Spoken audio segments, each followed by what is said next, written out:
Bienvenido, bienvenida a la Pregunta Infinita, un espacio para detenerse, para pensar un poquito, para parar y tal vez, esto lo diría Platón, para recordar lo esencial, lo que no se mide ni se publica, pero sostiene en silencio todo lo que somos realmente.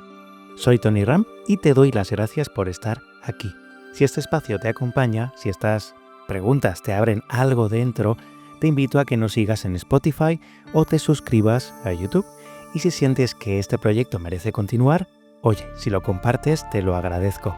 Porque cuando tú apoyas este proyecto, se nota, este proyecto crece. Y cuando esto crece, el silencio se expande. En el episodio de hoy hablaremos del poder que tiene la oscuridad cuando dejamos de temerla, de cómo las crisis interiores pueden convertirse en umbrales hacia lo desconocido, de por qué lo que duele también revela, aunque a veces no nos guste, y de lo que ocurre cuando después de una larga noche empieza por fin a asomar esa luz. Nos acercamos a la noche oscura del alma, a un cuento de sabiduría que disuelve el conflicto con un solo gesto. Muy simpático, por cierto, ya lo verás. Y vamos a la entrevista, vamos a la voz de un gran pensador español que ha unido el cosmos con el alma humana. No te lo pierdas porque la entrevista es muy interesante. Él es Juan Arnau. Comenzamos.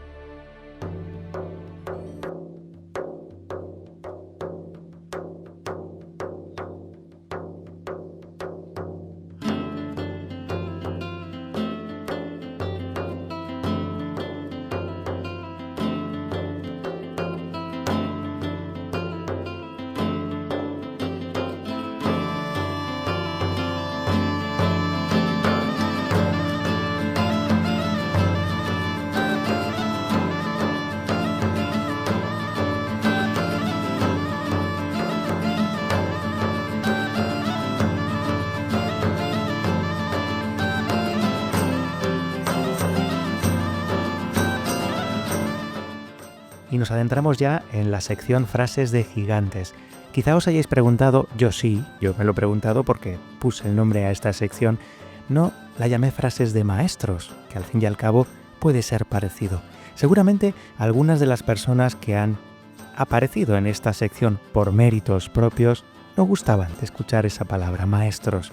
Eran todos ellos, no me cabe duda, personas humildes, que seguían un camino de autoconocimiento que después compartían con los demás. Y después ese Gigantes me hizo conectar con también una reflexión muy conocida de Newton, del físico y alquimista, que dijo algo así en una reflexión, en una frase como que él había conseguido lo que había conseguido porque se había subido a hombros de gigantes, haciendo referencia, por supuesto, a todos esos maestros que antes que él enseñaron lo que él supo para poder hacer lo que ya todos conocemos. Y así nace este Frases de Gigantes. Por eso digo que estas son las voces de los gigantes, aquellos que atravesaron en algún momento de su vida, quiero pensarlo así, una noche oscura, una noche sin luna. Ese momento en el que vieron el alma oscura del mundo y no retrocedieron, que miraron el cosmos y supieron que también habla de nosotros. Así que nos invito a todos a reunirnos, y así es como me lo imagino yo, en una noche oscura, pero eso sí, con una buena hoguera de leña en el centro, alrededor de un círculo lleno de personas, de buscadores, que escuchan con mucha atención estas voces, estas frases de gigantes.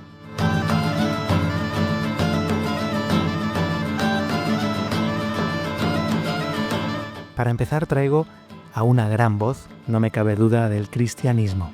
Él es San Juan de la Cruz.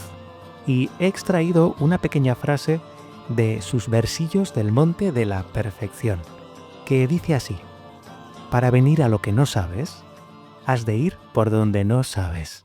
Este verso abre un abismo.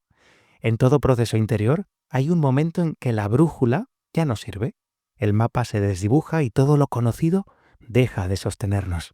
Ir por donde no sabes es entregar el control, ese que tanto nos cuesta entregar, abandonar el deseo de previsibilidad, no esperar nada, sino caminar por donde tiene que ser. Es confiar en que hay una sabiduría en ese no saber, en ese wu wei taoísta, del que también hemos hablado aquí en la Pregunta Infinita en otras ocasiones. Es una luz que solo se enciende cuando ya no ves nada. Es por ahí. Así comienza toda transformación real. No desde una certeza o certidumbre, eso no existe, sino desde la rendición, desde la aceptación. Y al respecto de esta frase sí que me vais a permitir que, oye, me ha gustado tanto el poema, los versillos del Monte de la Perfección de San Juan de la Cruz, que no me puedo evitar leéroslo en este momento. Tampoco es muy largo, no os voy a dar mucho el tostón, pero me parece un poema digno, absolutamente digno, de estar incluido en el Tao Te Ching, en ese gran libro del sabio Lao Tse escrito en el siglo IV a.C. más o menos, que es una pieza en sí mismo de sabiduría. Así que, permitidme un instante. Este es los versillos del Monte de la Perfección. Para venir a gustarlo todo, no quieras tener gusto en nada. Para venir a saberlo todo, no quieras saber algo en nada. Para venir a poseerlo todo, no quieras poseer algo en nada. Para venir a serlo todo, no quieras ser algo en nada. Para venir a lo que no gustas, has de ir por donde no gustas. Para venir a lo que no sabes, has de ir por donde no sabes. Para venir a poseer lo que no posees, has de ir por donde no posees. Para venir a lo que no eres, has de ir por donde no eres. Cuando reparas en algo, dejas de arrojarte al todo. Para venir del todo al todo, has de dejarte del todo en todo. Y cuando lo vengas del todo a tener, has de tenerlo sin nada querer. Cuando ya no lo quería, téngolo todo sin querer. Cuanto más tenerlo quise, con tanto menos me hallo. Cuanto más buscarlo quise, con tanto menos me hallo. Cuanto menos lo quería, téngolo todo sin querer. Ya por aquí no hay camino, porque para el justo no hay ley. Él, en lo alto, para sí es la ley. Y después de tanta intensidad, porque es que San Juan de la Cruz es pura intensidad, bellísimo, vamos con una persona mucho más actual y que además puedo decir que con toda probabilidad fue uno de mis primeros, si no el primero, de mis maestros en el camino del autoconocimiento. Él fue Carl Sagan, el gran astrónomo que grabó en su momento, hace ya muchos años, por los años 70, principios de los 80, la serie Cosmos. Una serie que hablaba del cosmos, del universo, de las estrellas, que era científica, pero claro, estando en la dirección Carl Sagan y los que hemos visto, por ejemplo, o hemos leído su novela y después hecha película Contacto, entendemos que Sagan era una persona que aunque estaba en su papel de científico, y ya lo he comentado también en este espacio, era una persona a la que se le veía esa profunda espiritualidad muy personal, muy suya, pero esa profunda espiritualidad. Su frase para Frases de Gigantes es esta: somos polvo de estrellas que piensa sobre estrellas.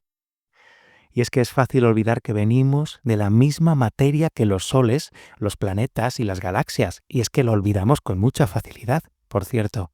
Pero lo más asombroso no es que estemos hechos de polvo de estrellas, sino que ese polvo, por un misterio inexplicable, haya despertado a lo que llamamos la consciencia. Pensar sobre el universo es el universo, pensándose a sí mismo. Una danza de magnitudes que nos recuerda que la espiritualidad no está reñida con la ciencia, solo, y esto toma buena nota, solo con la arrogancia. A continuación, he seleccionado una frase de alguien polémico, un budista que fue conocido en el siglo pasado, Chogyam Trungpa, que huyó del Tíbet por la ocupación de un país vecino y huyeron miles de tibetanos hacia otras partes del mundo, y Chogyam Trungpa acabó en Estados Unidos y en Canadá. La verdad es que este personaje fue polémico porque era una persona con una grandísima sabiduría, maestro de un linaje tibetano de budismo, pero que también, pues parecía que le gustaba beber, y tiene varios libros que la verdad es que son buenos y los escribió de una forma muy entendible, y de uno de ellos he extraído este pensamiento. La verdadera paz no es la ausencia de conflicto, sino la ausencia de lucha contra lo que es. Queremos paz, pero la buscamos luchando, y esto es un sinsentido. Los estoicos de esto también sabían muy bien, por cierto. Resistimos lo que sentimos, negamos lo que ocurre, exigimos que la realidad se adapte a nuestras expectativas. Aquí Trungpa nos ofrece otra vía. La paz no es la que elimina el conflicto, sino la que deja de alimentarlo. Esta visión me parece muy interesante, de cómo también resolver conflictos. Por eso he seleccionado la frase y esta reflexión. Me parece diferente y aporta. Es una aceptación activa, no una resignación pasiva que algo me pase. Como digo, muy parecido a las reflexiones estoicas. Es mirar lo que hay tal y como es, sin disfrazarlo ni rechazarlo. Y desde ahí, dejar que se transforme. A continuación, traigo la reflexión de una persona, de una mujer, que reconozco que para mí era una completa desconocida antes de mi búsqueda, ¿no? De la preparación de la escaleta de este programa de la pregunta infinita. Y cuánto me alegro, en este caso, de recibir como pago estos descubrimientos, reflexiones de personajes del mundo que no conocía y que gracias a este programa, vaya, puedo decir que conozco. Ella es Etty Hillesum. Etty escribió un diario entre los años 1941 y 43 que fue testimonio de un campo de concentración, del de Auschwitz. Ella estuvo allí. Es un diario muy parecido al que sí se hizo muy famoso y que conoceréis, que es el de Ana Frank. En este caso fue escrito por una mujer holandesa de 27 años, una judía holandesa.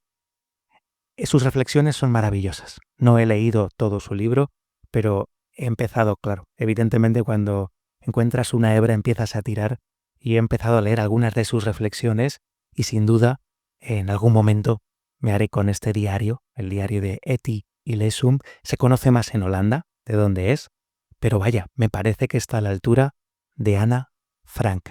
Por ejemplo, una vez que se comienza a caminar con Dios, se sigue simplemente caminando y la vida se convierte en un único y largo paseo. Y casi al principio de este diario escribe también: yo quiero algo y no sé qué. De nuevo me siento presa de una gran inquietud y ansia de búsqueda. Todo está en tensión dentro de mi cabeza, en lo profundo de mí misma. Soy como una prisionera de una madeja de estambre, y con absoluta claridad en los pensamientos, a veces no soy más que un pobre diablo atemorizado. A veces me siento precisamente como un bote de basura. Soy tan turbia, llena de vanidad, de irresolución, sentido de inferioridad. Pero en mí también hay honestidad y un deseo apasionado, casi elemental, de claridad y de armonía entre lo exterior y lo interior. Y otra de sus reflexiones antes de morir, en ese campo de concentración: tengo el deber de vivir de la mejor manera y con la máxima convicción, hasta el último aliento. Entonces, mi sucesor no tendrá que volver a comenzar desde el principio y con tantos esfuerzos. Me parece simplemente impresionante. Su frase, con la que acaba su diario, es la siguiente: uno quisiera ser un bálsamo para tantas heridas. La repito: uno quisiera ser un bálsamo para tantas heridas. Etty escribió estas palabras en medio de un mundo en ruinas, sabiendo su final. Y sin embargo, no cultivó el odio ni la amargura. Su resistencia fue suave, honda, con ella. Querer ser un bálsamo no es ingenuidad, es una elección consciente. No añadir más herida al mundo es encenderlo. En lugar de gritar, templar. En lugar de endurecerse, entender. En medio del caos, ella eligió convertirse en espacio de acogida. Y eso quizá sea una forma de trascendencia. Y por último, en estas frases de gigantes, traigo una frase de un grande, de alguien recurrente en este espacio, es Heráclito. Y él dice así: el camino hacia arriba y hacia abajo es uno y el mismo. La vida no es lineal. Yo creo que esto lo sabemos porque a día de hoy yo creo que todos vivimos en una montaña rusa, de arriba para abajo y de abajo para arriba. No nos ayudan los políticos, no nos ayudan los líderes, porque ellos precisamente son uno de esos motivos por los que todos vamos para abajo y para arriba. No se trata de subir o de caer. En este caso hay que parar y comprender que todo movimiento tiene su espejo. Heráclito nos recuerda que no hay noche sin día, ni descenso sin semilla. Y esto me parece muy bonito. Lo que parece un hundimiento al principio, pues ese sembrar, ese arrodillarse en la tierra, puede ser la preparación de un florecer más profundo. Las crisis, si se habitan con consciencia, si se habitan desde la paciencia y la profundidad, no nos empujan fuera del camino, son el camino. La clave está en no perder la dirección interior mientras se desdibuja esa forma externa que siempre, y recuérdalo, siempre es simbólica, siempre tiene algo para nosotros, un mensaje. Escucharlo depende de ti.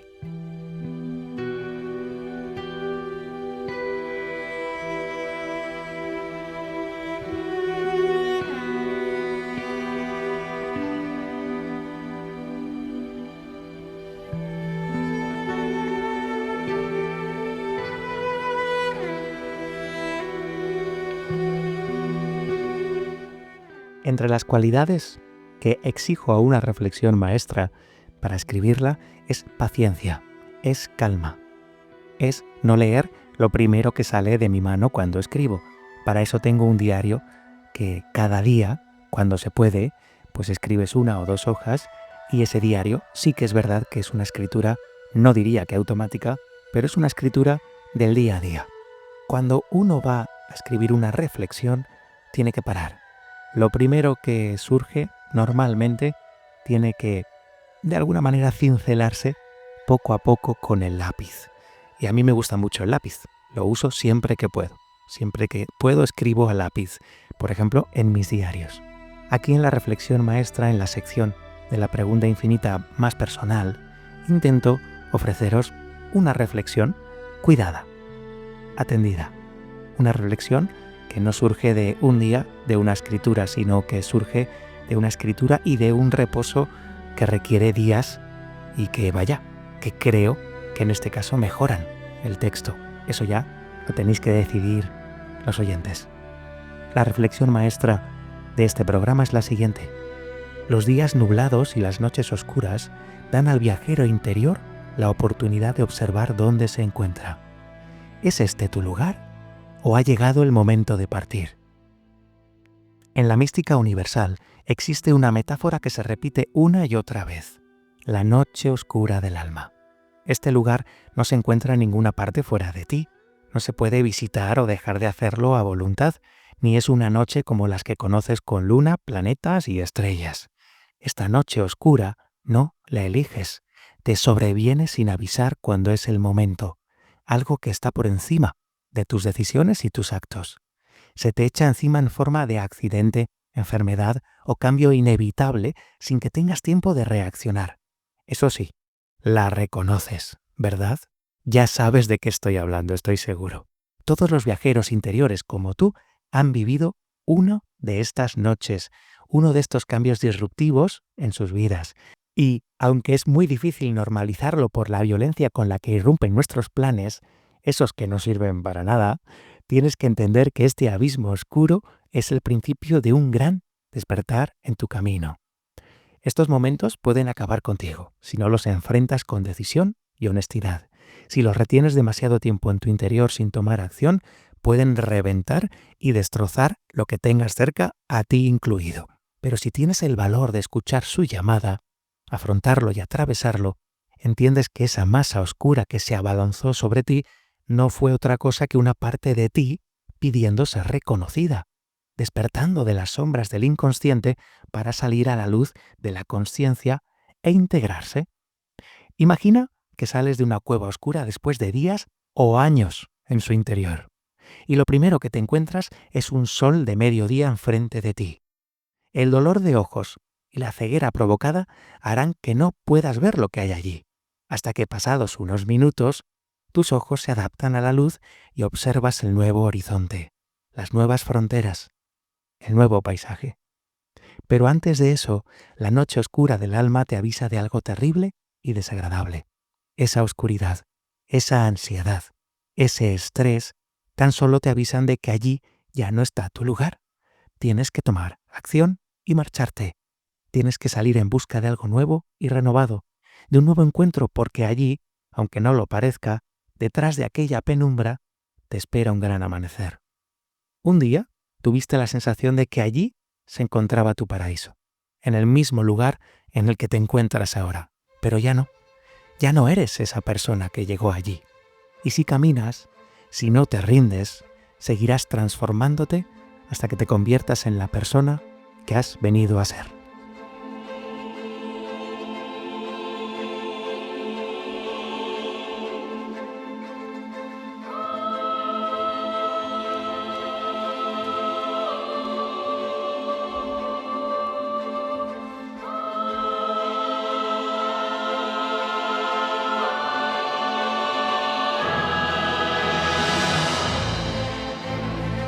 Y paseando por aquí, llegamos a la sección de cuentos de sabiduría, una sección que era la más escuchada hasta hace poco y ahora parece, mira, esto no lo he dicho antes, pero me he acordado ahora, según las estadísticas, ahora parece que Frases de Gigantes también os gusta mucho y la volvéis a escuchar. Muchísimas gracias, por cierto, por seguir escuchando este programa.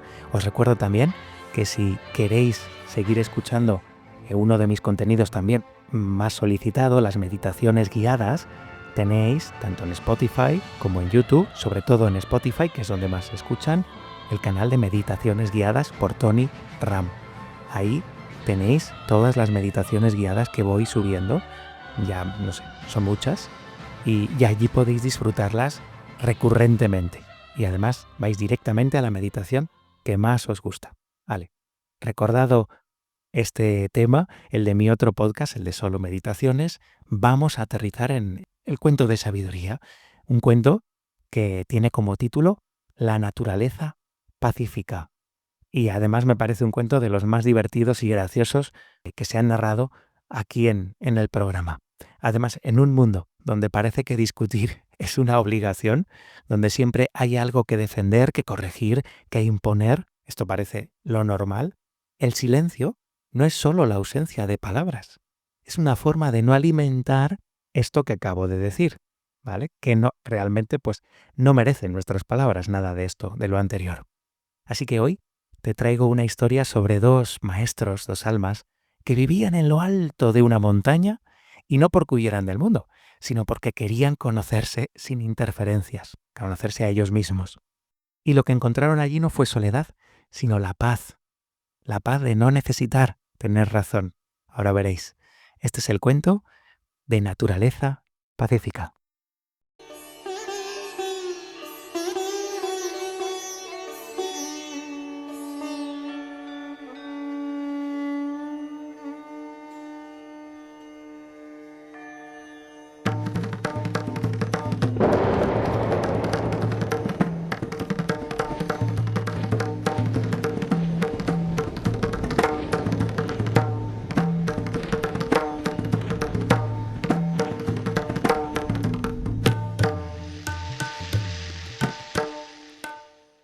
Eran dos eremitas que llevaban años entrenándose en la quietud de la mente y la generosidad del espíritu. Vivían en la cima de una montaña desde hacía años y jamás habían discutido. Un día, uno de ellos, divertido, le dijo al otro: ¿por qué no discutimos un poco? Ya que nunca lo hemos hecho. Al parecer, todo el mundo lo hace. Si te empeñas, dijo el compañero. Sí, es verdad, nunca hemos discutido ni regañado por nada. Pues ahora yo coloco esta escudilla entre nosotros y digo que es mía, y tú afirmas que es tuya. Y empezamos a discutir. ¿Te parece? De acuerdo. Entonces, el eremita que había tenido la idea dijo: esta escudilla es mía. El amigo replicó: no, es mía. Y el otro dijo: sí, es tuya.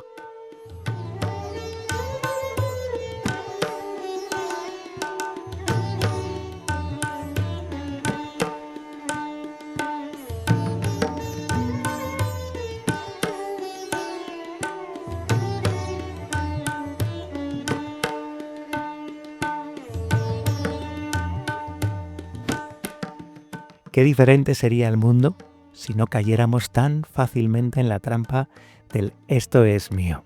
si no necesitáramos pelear cada escudilla, cada idea, cada territorio emocional.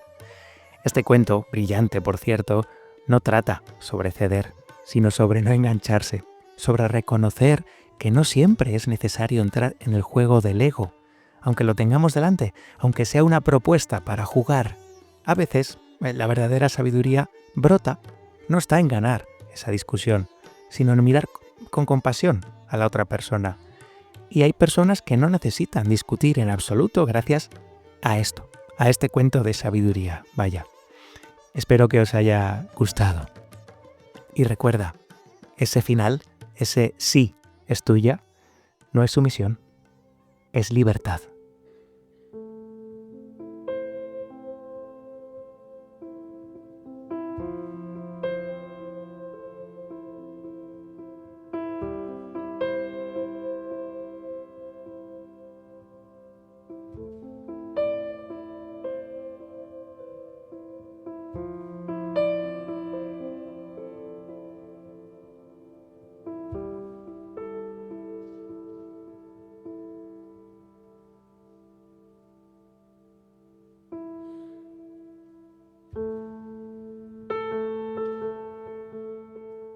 Y nos adentramos en una sección que desde esta temporada hemos estrenado en este podcast, en La Pregunta Infinita.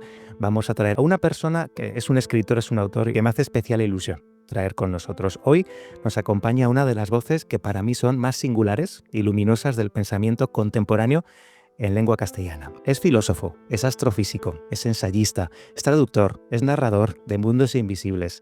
Él es Juan Arnau, que ha tejido un mundo muy especial y diferente entre ciencia, filosofía y espiritualidad, y además no renuncia a ninguno de ellos. No se le puede encasillar, sin duda alguna. Traduce clásicos de la India, reflexiona sobre el alma, narra el origen del universo y lo hace con un lenguaje que no teme al símbolo ni a lo sagrado.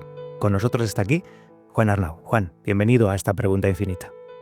Muchas gracias, Tony. Un placer estar aquí. Bueno, pues después de esta presentación tan polifacética, la verdad es que quiero reducir este podcast, como esta entrevista, como te he dicho, media hora. Vamos a conseguirlo. Y mi primera pregunta sería que tú empezaste, permíteme que me retraiga un poquito en el tiempo, tú empezaste estudiando astrofísica. ¿Cómo fue esa parte de esa transición de la astrofísica a la filosofía, después a ser traductor de sánscrito? Y toda esta transición, ¿o no fue una transición? Cuéntanos. Bueno, es algo que he contado muchas veces. Yo estudié astrofísica porque yo desde pequeño pasaba los veranos en el Duros de Mora, en Teruel, en un pueblecito, y teníamos una casa fuera del pueblo, en la ladera de una montaña, y desde ahí se veía un cielo estrellado impresionante. Entonces, bueno, yo tenía una relación contemplativa con las estrellas, sigo teniéndola. Ahora con mis hijos pues salimos todas las noches, estamos frente al mar, no se ve tanto el cielo, no hay tanto contraste, pero bueno, tenemos esa costumbre de, en lugar de ver la televisión, ver las estrellas. Y bueno, yo la tenía de joven, de adolescente y de niño y luego de más mayor. Y bueno, yo siempre he sido, creo, a mí se me dan muy bien las matemáticas y la física, pero en el fondo siempre he sido un filósofo. Y desde muy pequeño empecé a leer mucha literatura, luego empecé a leer ensayo y filosofía. Y entonces, cuando llegó la hora de elegir carrera, en mi casa había esta ley no escrita de que había que estudiar algo muy difícil, porque mi padre era un intelectual, un profesor catedrático de arquitectura muy prestigioso en Valencia, y entonces no se podía estudiar cualquier cosa. Pero nadie te obligaba a ello, sino simplemente era una ley como implícita. Mis hermanos son ingenieros, la mayoría. Tenemos una artista, Marta, que estudió Bellas Artes. Y bueno, yo dije, pues bueno, yo voy a estudiar las estrellas, voy a estudiar astrofísica. Y también esa elección tenía la contrapartida de que entonces, en esa época no se podía estudiar en Valencia, había que estudiar los 3 primeros años en Valencia, que era lo que se llamaba entonces la troncales, o no sé cómo se llamaban, y luego la especialidad yo me tenía que ir a Madrid. Y entonces, bueno, pues me pareció un buen plan irme a Madrid y tal. Pacté esto con mis padres, porque luego eso había que financiarlo, y bueno, estudié astrofísica. Lo que ocurrió es que en medio de esos estudios me embarqué, esto era algo imprevisto, pero conocí a un amigo canario que nos habló de unos barcos. Y entonces entre cuarto y quinto de carrera me embarqué, estuve 2 años embarcado en un velero y navegamos por el mundo, fuimos a América y luego me costó mucho volver y terminar la carrera, pero bueno, soy una persona perseverante y la terminé y me hice astrofísica. Cuando acabé la carrera me fui a la India, porque sí que quería ir a la India desde muy joven, no sé muy bien por qué, pero quería ir. Y entonces yo trabajaba de guionista en Madrid, hacíamos guiones para compañeros que hacían cine, para nuestras propias películas, porque hicimos un par de películas, cortometrajes, teníamos cierto éxito y cierto reconocimiento, porque nos dieron algunos premios y por ahí había un poco de camino.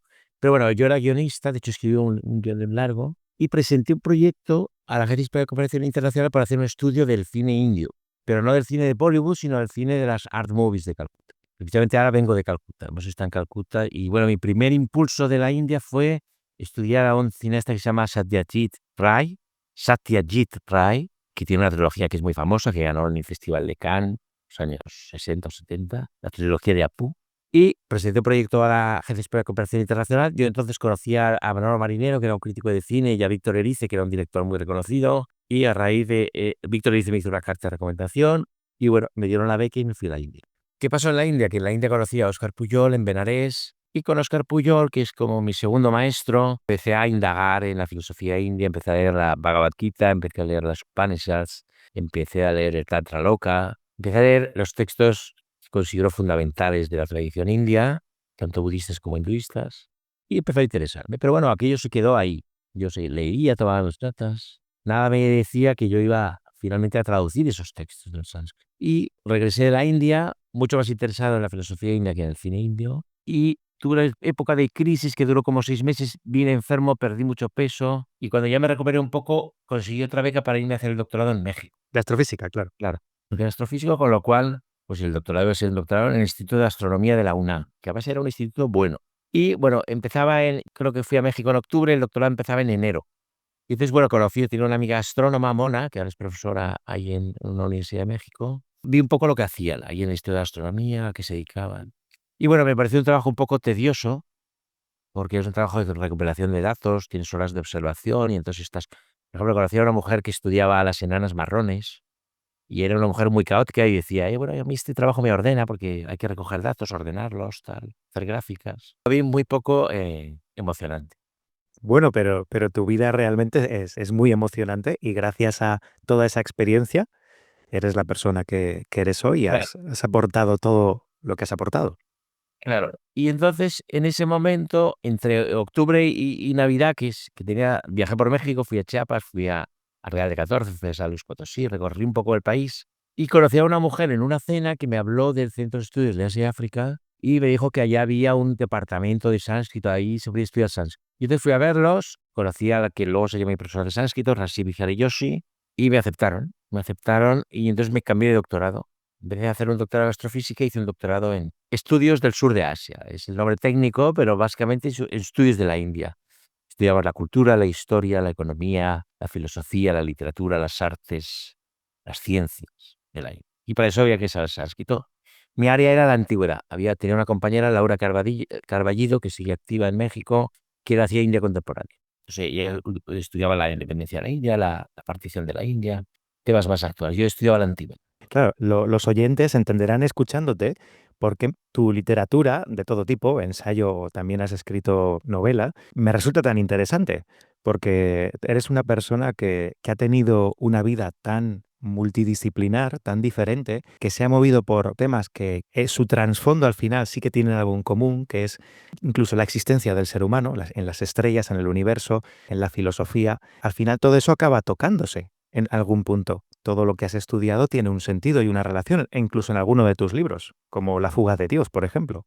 Así es, así es. Luego ya profesionalmente yo he estado en departamentos de antropología, departamentos de literatura. Yo he dado muchas vueltas, siempre he querido ir por libre. Entonces ir por libre te exige no depender de ninguna institución particular, porque las instituciones siempre te demandan un tipo de trabajo específico. Entonces yo creo que debo ser de las personas que han estado en más universidades que hay ahora en España activas. Yo creo que he estado en un total de 10 universidades diferentes, en Asia, en Europa y en América. No has mencionado La fuga de Dios, que es un libro sobre la ciencia, es un libro de historia de la ciencia. Tuve la suerte o el destino de caer en un departamento de historia de la ciencia 5 años, del CSIC, del Consejo Superior de Investigaciones Científicas, como investigador Ramón y Cajal. Entonces ahí estudié historia de la ciencia. Ahora precisamente estoy haciendo una historia de la psiquiatría, de la psicodinámica moderna, y me sirve todos estos conocimientos de historia de la ciencia, ¿no? Y La fuga de Dios precisamente es un libro sobre la ciencia. Sí, es un tema que siempre me ha interesado, porque creo que vivimos en el mito de la ciencia, es decir, vivimos en la idea de que la ciencia toca realidad, ¿no? Y que cuando quieres investigar algo seriamente, pues esa investigación tiene que ser científica. Y bueno, me gusta no solo cuestionar, sino poner de manifiesto qué significa vivir en el mito de la ciencia. Claro, justo, y hay una pregunta que tengo para ti que tiene que ver con esto, ¿no? Tú has escrito sobre el alma y sobre el cosmos. Y claro, en este caso mi pregunta aquí sería, ¿qué relación ves entre el microcosmos y el macrocosmos, entre lo más íntimo del ser humano y lo más universal, que puede ser esa, llámalo Dios, llámalo conciencia, universo? Vamos a ver, yo utilizo mucho la palabra alma, utilizo la palabra mente, que sería el equivalente, o sea, digamos, hay dos palabras antiguas para referirse al alma. Una es alma, que es la palabra latina, es ánima, y otra es psique, que es la palabra griega. La palabra moderna que yo utilizo es mente, es decir, problema mente, conciencia, cuerpo, ¿no? Que son los tres grandes protagonistas de lo que hoy se llamaría filosofía de la mente o lo que yo llamaría directamente la gran filosofía, ¿no? Las relaciones entre la conciencia, la mente y el cuerpo. La gran enseñanza del pensamiento indio en general, no solo budista, sino también hindú, es que la conciencia no es la mente, o sea, es esa distinción. La idea india es que el universo es una unidad y esa unidad para manifestarse se despliega y ese despliegue tiene un orden de sucesión en el tiempo y tiene también un orden ontológico. ¿Qué quiere decir un orden ontológico? Quiere decir que es un orden de prioridad, es un orden jerárquico, ¿vale? Esto es muy importante. Vivimos en un universo jerárquico, ¿vale? Que es una jerarquía de sensibilidad y de formas de concepto. Y entonces esos tres protagonistas en realidad son uno, es decir, hay una continuidad entre conciencia, mente y cuerpo. Pero también hay una relación ontológica, que es conciencia, la conciencia se crea una mente y la mente se crea un cuerpo. El problema mente-cuerpo en la filosofía inglesa se resuelve mediante un monismo estricto, es decir, cuerpo y mente son lo mismo. Simplemente el cuerpo, la mente ontológicamente es superior a algo, porque la mente es la que va a crear. Por eso desde la mente se puede dominar el, ¿vale? A pesar de que haya veces que haya que hacer cirugías, que haya que hacer intervenciones para ayudar al cuerpo, pero también para ayudar a la mente. Pero, por ejemplo, las neurociencias van justo en el sentido contrario, ¿no? Tú estás Bueno, la de arriba abajo. de que la mente es un producto del cerebro, ¿no? Exacto, eso, el epifenómeno lo cambian de lugar. Claro, el cerebro produce la mente, ¿no? Ujú, eso Es es. decir, que la mente es una propiedad de la materia, sería técnica. Esto es invertir la situación. Exacto. Esto es partir de esta idea materialista, es una idea ingenua, pero al mismo tiempo muy poderosa y que domina la mentalidad moderna. Es esta idea de que hay materia, ¿no? En mi modelo filosófico, la materia es una experiencia mental, es una experiencia de la mente. Es decir, si yo ahora estoy en esta mesa sobre la que estoy apoyado, pues veo el blanco de la mesa y siento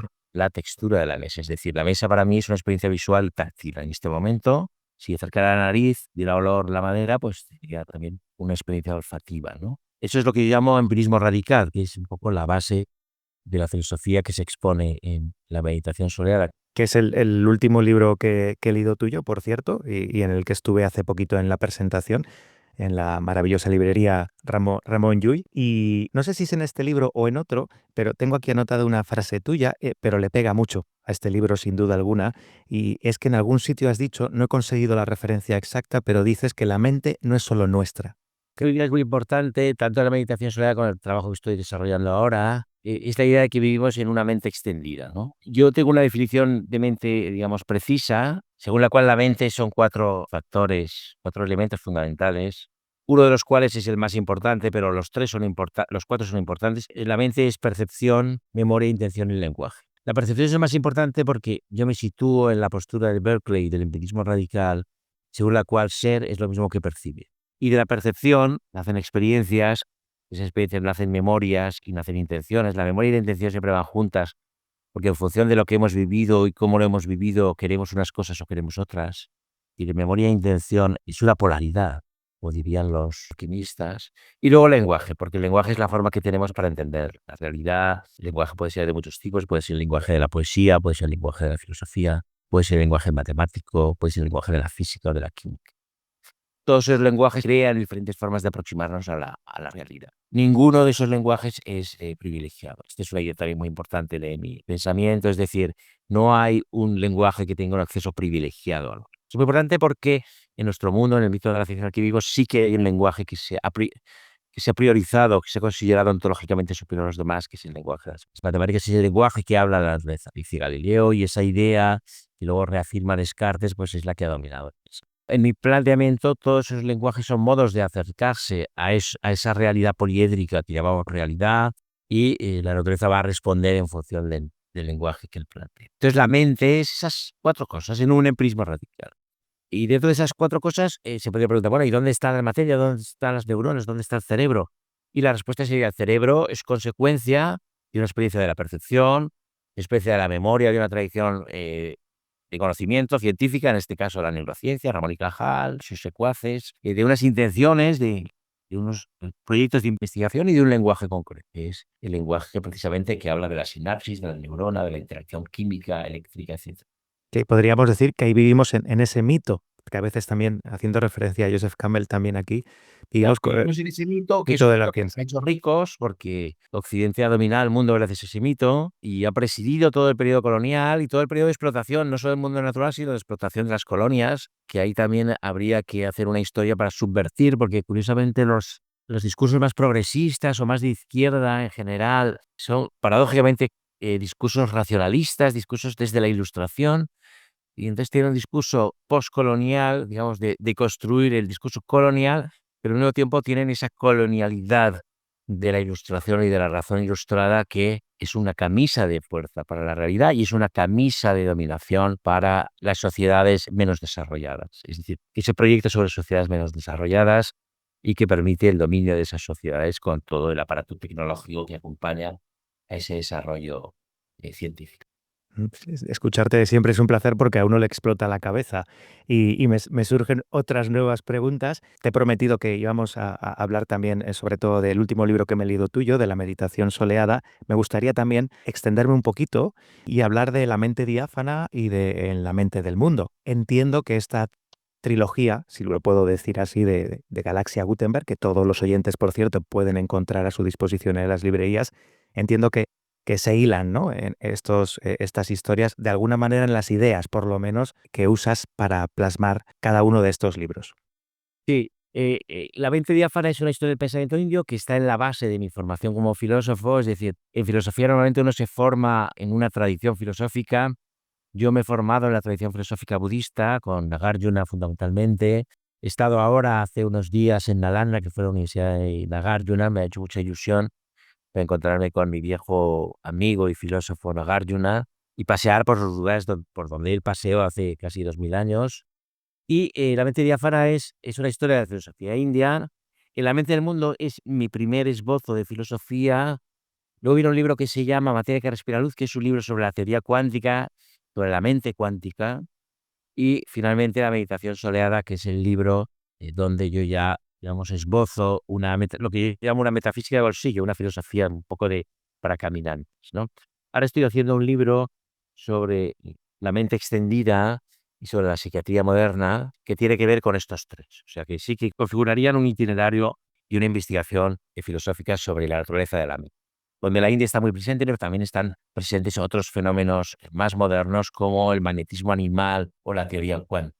Mira, afirmas, Juan, en tu libro La meditación soleada, al darle la vuelta y leer las guardas por detrás, lo primero que uno lee es: la meditación soleada es una visión y un modo de estar en el mundo. Y mi pregunta a ti ahora es: ¿hay algún tipo de crisis en el mundo actual de mirada, de visión? Porque esto aparentemente, por lo menos, parece que está todo patas para arriba. ¿Hay algún tipo de crisis de mirada? ¿No estamos mirando correctamente? Hombre, yo no sé si utilizaría la palabra correctamente, ¿no? Pero hay una crisis evidente, ¿no? Una crisis de atención. Vivimos en la era, lo que llamo la era de la distracción tecnológica. Hay una crisis evidente. El mundo está patas arriba, está al revés. Es un mundo al revés. Es un mundo creado a partir de una serie de axiomas abstractos. Son los axiomas de los principios de matemática de Newton, donde hay una rejilla del espacio-tiempo y a partir de ahí vamos acomodando las cosas. Es un mundo muy poco empirista contra lo que pueda parecer. Empirista desde la propia mente, llamo al empirismo radical. Llevamos 300 años de mecanicismo y de materialismo y esto es muy difícil de contrarrestar. Hay voces en nuestra propia tradición filosófica que se opusieron a esta visión. Pienso fundamentalmente en Berkeley, en Leibniz, en Whitehead y en William James. Esas 4 voces son voces muy contundentes contra el mito, este mito del materialismo mecanicista, y del universo como un gran reloj matemático, donde todo ocurre, digamos, de una manera determinada y donde la intervención de la mente humana y el modo de estar en el mundo es irrelevante. Esto va a ser puesto patas arriba por la teoría cuántica, pero esa nueva epistemología cuántica no ha sido asimilada, ni a día de hoy, ni siquiera por los físicos. Y los físicos cuánticos, yo tengo amigos físicos cuánticos que trabajan en el CERN, en Ginebra, en el laboratorio del LHC, en el acelerador de partículas, y ellos son newtonianos, es decir, ellos piensan como Newton, porque a un físico lo forman como newtoniano. A mí me formaron como físico newtoniano, aunque piensa asignaturas que es teoría cuántica, asimilar las implicaciones epistemológicas o de teoría del conocimiento de la teoría cuántica lleva mucho trabajo. Para eso yo he escrito La meditación soleada, porque La meditación soleada es un libro cuántico, es un libro de un empirismo radical sin cortapisas, que es muy difícil de incorporar, incluso para gente que llevamos trabajando en esto un tiempo. Es decir, que la tendencia a la mirada newtoniana, a creer que hay una realidad ahí fuera, independiente de mi percepción, está siempre presente en nuestra cultura. Quizá en culturas como la India esté menos presente y Ujú.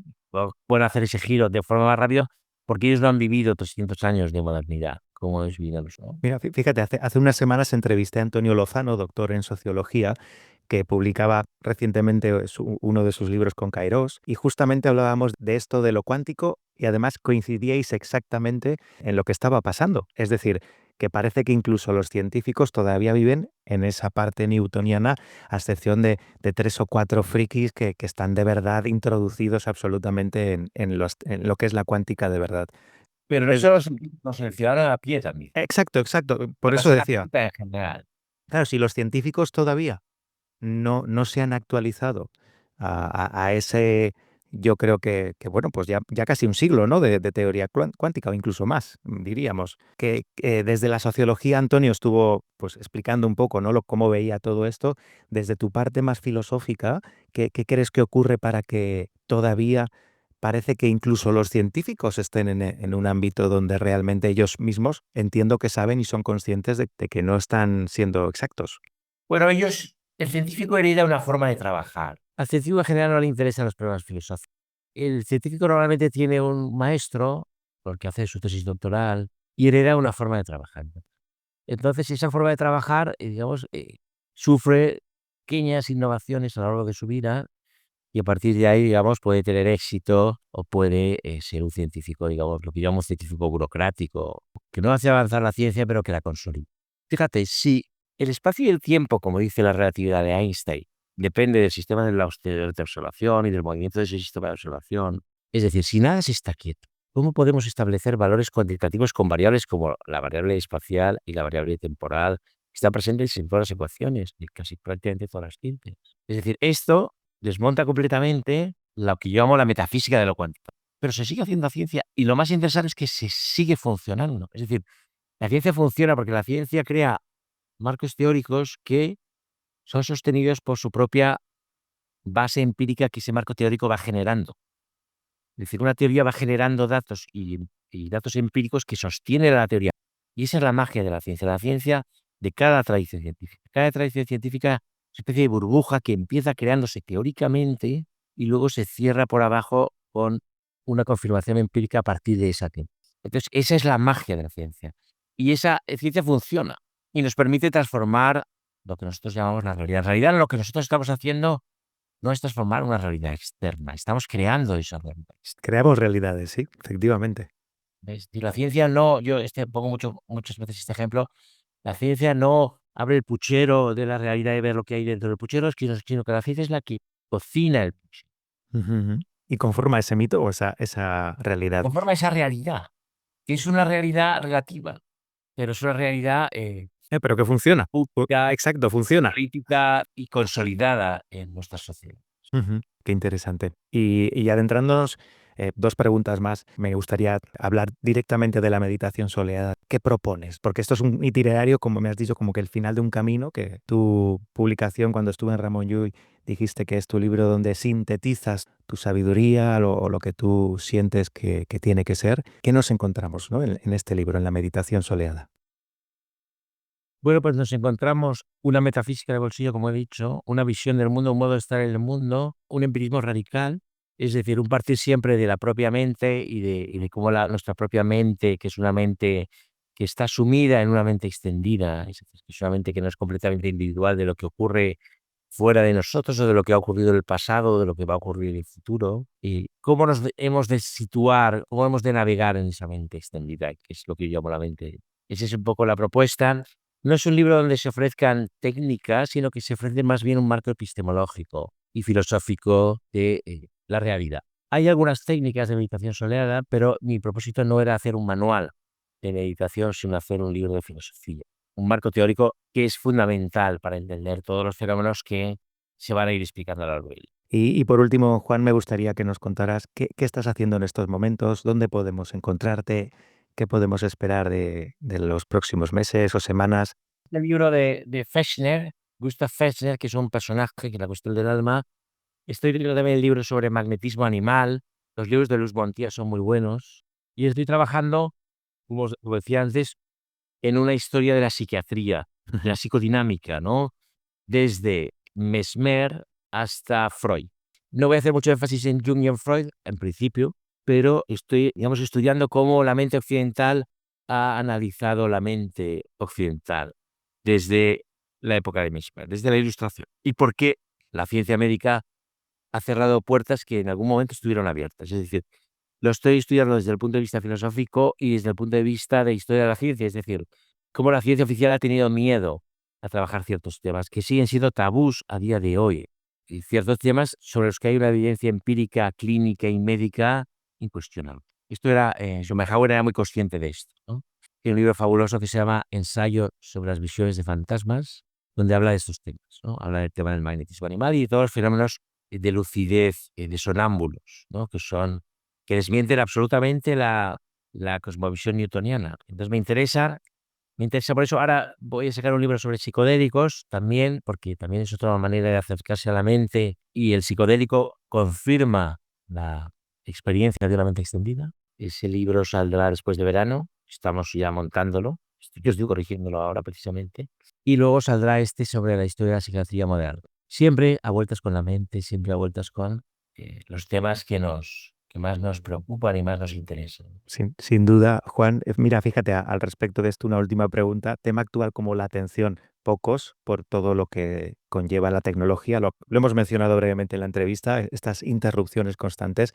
Desde tu filosofía, ¿hay algo que se pueda hacer en este mundo para mejorar, aparte de aprender a meditar y a gestionar tu atención, pero qué propondrías tú, ¿no? Para poder atajar un problema evidente que es este, el de las interrupciones, el de la falta de atención, el de la atención que se reduce, el de jóvenes que cada vez tienen menos atención? Bueno, lo primero es ser consciente de la amenaza y lo segundo es muy sencillo, es apagar el teléfono. Probar vivir una semana sin teléfono y apagar la televisión. Nosotros en casa no tenemos televisión y periódicamente apagamos los teléfonos. Tenemos ciertas normas, son difíciles de cumplir con hijos adolescentes. Los teléfonos nunca duermen en las habitaciones y la relación con el teléfono no puede ser la relación con el alma, ¿no? Me despierto con el teléfono, me acuesto con el teléfono. Bueno, es así de sencillo y así de difícil. Y de difícil. Sí, sí. Bueno, y ahora estaba en la India un tiempo sin teléfono, ¿no? Entonces está muy bien. Ha habido compañeros de mi equipo de investigación que se han llevado tarjetas para tener datos allí y tal, y dicen, no, no, si es que está muy bien estar aquí sin teléfono. Muy bien, sí, sí, sí. De hecho, el apagón del otro día nos sirvió para estar al menos un día, no sé dónde te pillaría, pero Y sí, estaba en Calcuta, pero era el día de mi cumpleaños. O sea, que un poco se vaya, cumplía esto de apagar los teléfonos, pues se apagó todo. pues aquí nos quedamos sin teléfonos. Por cierto, felicidades, aprovechamos que hace unos días de esto, no mucho, Juan Arnao, un gran escritor, profesor, en este caso, si no me equivoco, estás en este momento en la Universidad Complutense de Madrid como profesor. Exactamente dónde te podemos encontrar allí. Estoy en la Facultad de Filosofía, en un departamento que se llama Filosofía y Sociedad, y imparto clases en un grado fascinante que animo a todos los radioyentes a que lo investiguen, que se llama Ciencias de la Religión. Maravilloso. Es el primer grado de las ciencias de las religiones que se imparte en la enseñanza reglada estatal en este país. Hablaremos otro día de este grado que me ha interesado mucho. Juan Arnao, ha sido un placer tenerte en la pregunta infinita y, por supuesto, hasta la próxima visita. Hasta la próxima, Antonio. Muchas gracias.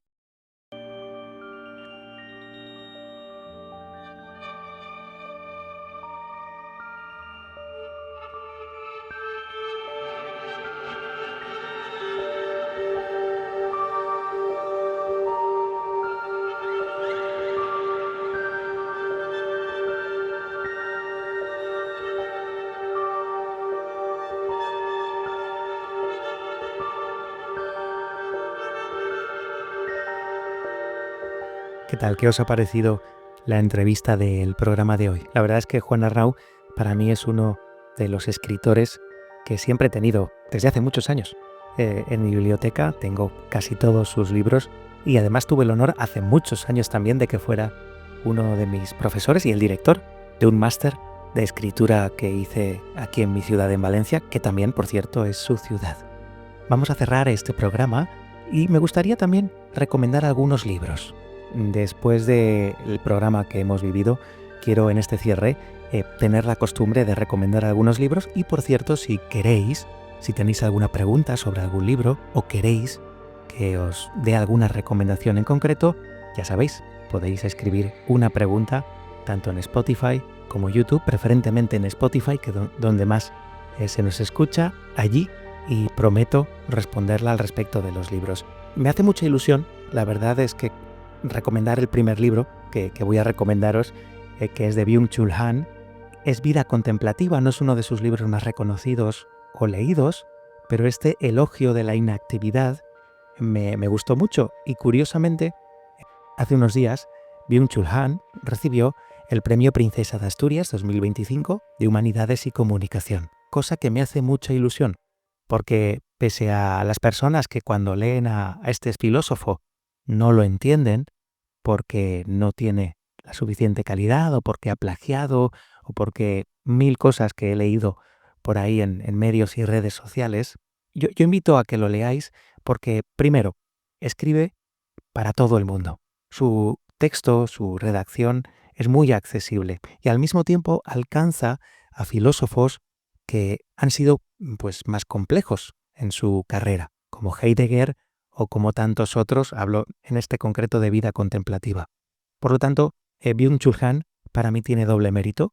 Uno, el de profundizar en los problemas del día de hoy con la filosofía, en la infoxicación, en la vida que vivimos de constante interrupción, en la vida sin descanso, en la autoexplotación. Se adentra en temas prioritarios para la sociedad de hoy y además lo hace de una forma muy accesible y además lo hace recurriendo a filosofía de todo tipo, que en ocasiones puede ser muy compleja y que él tiene la habilidad de traducir para que todo el mundo disfrute de sus libros. Así que yo te recomiendo aquí Vida Contemplativa, pero oye, cualquiera de sus libros que tengo también por aquí detrás, te los recomiendo. A continuación te recomiendo un libro de una editorial que también está haciendo las cosas muy bien desde hace ya unos años, Koan. La editorial Koan ha publicado un libro, y disculpadme si no digo bien su nombre, es Beth Brinkman. Este libro se titula Pensar, en defensa de una vida reflexiva, y me ha gustado mucho por varios motivos.